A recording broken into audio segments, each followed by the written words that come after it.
Hi, I'm Luke. I'm a first-year social work student, potentially getting a master's in education, and I'm an SP2 scholar.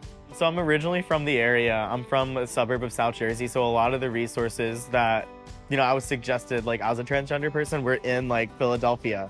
Being with a group of people that really believe in their education and using their education as a means to empower, like, and uplift others and their community, is something that really resonated with, like, my personal mission. So I love that it doesn't confine me to one path.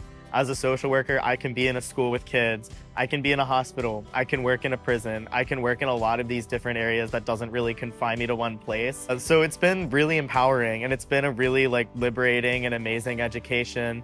And it's helped me have the vocabulary to have these discussions and engage with other people. And it's already made, like, differences in my life that I've been able to carry with my work with other people as a social worker.